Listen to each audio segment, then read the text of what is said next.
का किस्सा है। एक गांव में बिट्टू नाम का लड़का मुर्गियों का गोश्त बेचा करता था। बिट्टू भाई 1 किलो चिकन दे दो। रोटी जरा छोटी छोटी रखना, आज चिकन की कढ़ाई बनानी है। ठीक है भाई, मैं भी देता हूँ। फिर वो ग्राहक मुर्गी का गोश्त लेकर वहाँ से चला जाता है। उसी गांव में मीठे नाम का लड़का अपनी बीवी और माँ बाप के साथ रहता था। ससुर जी अपने बेटे को समझाओ, कोई काम धंधा करे बेबे। मर्द कमाते हुए अच्छे लगते हैं, मेरी किस्मत ही खराब है जो मेरी किस्मत में ये बेकार इंसान लिखा हुआ था।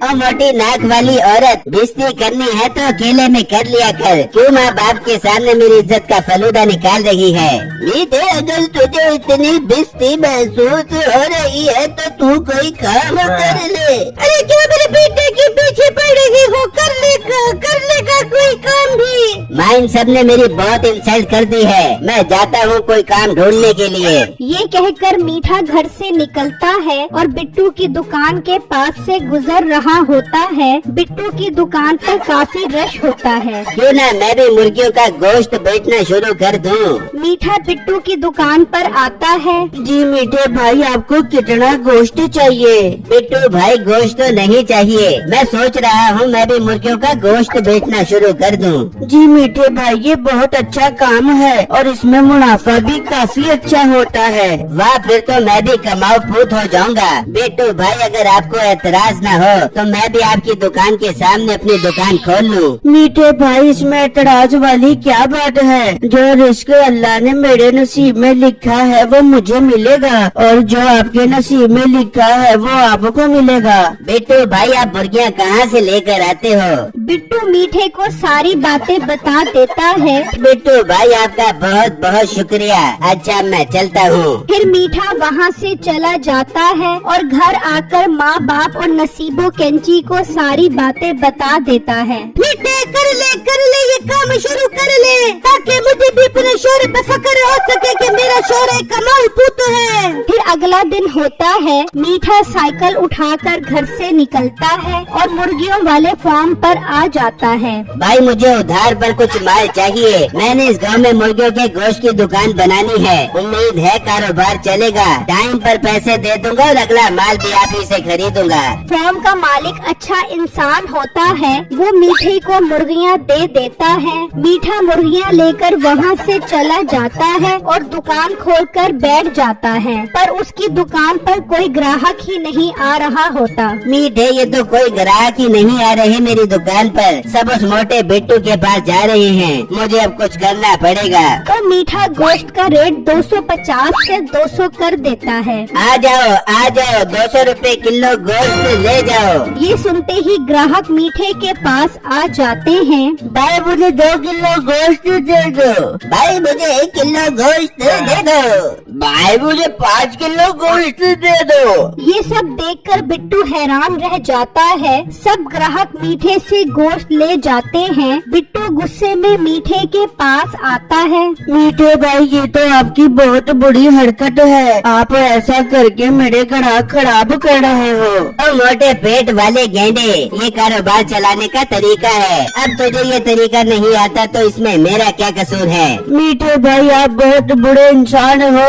मैंने आपके साथ नेकी की और आप मुझे ये सिला दे रहे हो। मोटे, मुझे ज्यादा इमोशनल मत कर। चल शाबाश, मेरा खुद तो यहाँ से निकल। बिट्टू उदास होकर वहाँ से चला जाता है और अपनी बीवी को सारी बातें बताता है। बिट्टू जी, ये तो मीठे भाई की बहुत बुरी हरकत है। बिट्टू, आप भी एक काम करो, मुर्गी का रेट कम कर दो। बेगम, अगर मैं रेट कम करूँगा तो मुझे फायदे की बजाय नुकसान हो जाएगा। बिट्टू, फिर हम क्या करेंगे? बेगम, मैंने सब अल्लाह पर छोड़ दिया है। मुझे अल्लाह से उम्मीद है वो मेरे लिए बेहतर ही करेगा। फिर अगला दिन होता है। उसी गांव में ठाकुर रहता था। उसने काफी सारी गाय पाली हुई थी। मुझे एक काम कर, आज घर पर मेहमानों ने आना है। तू बाजार जाओ, 10 किलो मुर्गी का गोश्त लेकर आ, और हाँ, जहाँ से भी सस्ता गोश्त मिले वहीं से खरीदी। अच्छा ठाकुर साहब, मैं भी जाता हूँ और सस्ता गोश्त गोश्त ही खरीद कर लेकर आऊँगा। फिर मुंशी बाजार आता है तो देखता है बिट्टू 250 और मीठा 200 रुपए किलो गोश्त बेच रहा होता है। तो मुंशी मीठे के पास आता है।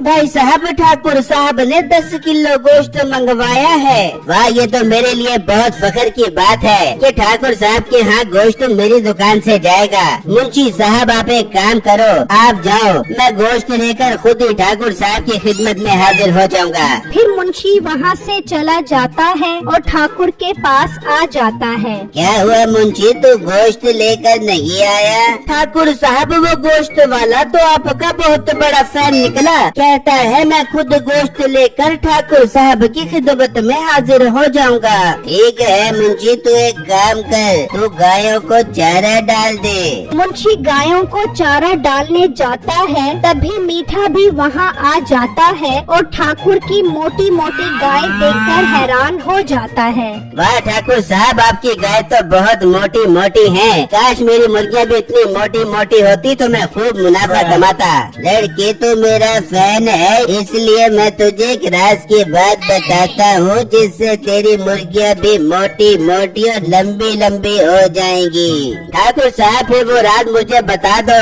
ताकि मैं भी मुर्गियाँ मोटी मोटी और लंबी लंबी करके बेचकर खूब मुनाफा कमा सकूं। फिर ठाकुर मीठे को अंदर ले आता है जहाँ काफी सारी दवाइयाँ पड़ी होती हैं। ये है वो राज, अगर तू ये दवा अपनी मुर्गियों को खिला दे तो फिर देखी इस दवा का कमाल। ठाकुर साहब, एक डब्बा मुझे गिफ्ट कर दो इस दवाई का। ठीक है, मैं एक डब्बा तुझे गिफ्ट कर देता हूँ, लेकिन अगली दफा ये डब्बा मैं तुझे 5000 का दूंगा। ठाकुर साहब, मुझे मंजूर है। फिर मीठा वो दवाई लेकर वहाँ से निकल पड़ता है और घर आ जाता है और वो दवाई मुर्गियों की खुराक में डाल देता है और मुर्गियाँ दवाई वाला दाना खाने लग जाती हैं। इस तरह रात हो जाती है और मीठा सो जाता है। फिर अगला दिन निकलता है तो नसीबो मीठे के पास आती है। मीठे मीठे उठ, बाहर आकर देख मुर्गियों को क्या हो गया। फिर मीठा बाहर आता है तो देखकर हैरान रह जाता है कि मुर्गियाँ मोटी मोटी बकरे जितनी बड़ी होती हैं। इतनी बड़ी मुर्गियाँ देखने गांव के काफी सारे लोग आ जाते हैं। मीठे, ये इतनी बड़ी बड़ी मुर्गियाँ तूने कहाँ से मंगवाई हैं? ये मुर्गियाँ मैंने अफ्रीका के जंगलों से मंगवाई हैं, जिसका गोश्त खाकर लोगों में शेर जैसी ताकत आ जाएगी। फिर तो मीठे, हम तेरी दुकान से ही इन मुर्गियों का गोश्त खरीदेंगे। फिर अगला दिन होता है, मीठा वो मुर्गियाँ दुकान पर लेकर आता है। बिट्टू भी वो मुर्गियाँ देखकर हैरान रह जाता है। भाई, मुझे इन मुर्गियों का 2 किलो गोश्त दे दो। वो सभी 4 किलो गोश्त दे दो। बिट्टू हैरान सब देख रहा होता है। अब मेरा इस बाजार में बैठने का कोई फायदा नहीं है, मुझे अब दुकान बंद कर देनी ही चाहिए। बिट्टू वहाँ से चला जाता है। इस तरह कई दिन गुजर जाते हैं। उस मुर्गियों का गोश्त खाने से गांव के काफी लोग बीमार हो जाते हैं। मीठा ये देखकर डर जाता है। कहीं ये लोग मेरी मुर्गियाँ खाने से तो बीमार नहीं हो रहे। मैं घर जाता हूँ। क्या हुआ मीठे, तो कुछ परेशान लग रहे हैं? कुछ नहीं बेगम, बहुत प्यास लग रही है। एक काम कर, एक गिलास ठंडे दूध का लेकर आ। नसीबो किचन में आती है और दूध में चीनी की जगह वही दवाई डाल देती है और लेकर मीठे के पास आ जाती है। मीठा वो दूध पी लेता है। बेगम, मुझे दूध पीने के बाद कुछ हो रहा है और दूध का जायका भी अजीब था। दूध का जायका अजीब कैसे हो गया? मीठे, मैंने तुझे दवाई जैसा डब्बा पड़ा था, उसमें से 1 चम्मच चीनी से दूध में डाली है। और मोटी नाक वाली औरत, वो चीनी नहीं थी, दवाई थी, दवाई। ये कहते ही मीठा मोटा और लंबा होने लग जाता है। मीठे, ये तुझे क्या हो गया? तू इतना लंबा और मोटा कैसे हो गया? बेगम, मुझे डॉक्टर के पास ले चल, वरना गांव वाले मुझे नहीं छोड़ेंगे। फिर नसीबो मीठे को लेकर जा रही होती है तो मीठे को लंबा और मोटा देखकर लोग हैरान हो जाते हैं। फिर वो हकीम के पास आ जाते हैं। हकीम साहब, मेरे मीठे को ठीक कर दे दो। हकीम मीठे को देखकर समझ जाता है कि इसने जो दवाई खाई है वही दवाई वो अपनी मुर्गियों को भी खिलाता था, जिसकी वजह से लोग बीमार हो गए थे। हकीम पुलिस को बुला लेता है। पुलिस साहब, इसको अरेस्ट कर लो, इसकी वजह से ही गाँव के लोग बीमार हो रहे हैं। पर हकीम साहब मेरे बेटे को तो ठीक कर दे तो। बीबी से तो हम उधार ले जाकर ठीक करोगे ना यार। फिर वो मीठे को थाने में बंद कर देते हैं। बेगम मैं लुट गया, मैं बर्बाद हो गया, मेरी लालच ने मेरा ये हाल कर दिया। दूसरी तरफ गांव के लोग ठीक होने लग जाते हैं और फिर से बिट्टू की मुर्गियों की दुकान चल पड़ती है।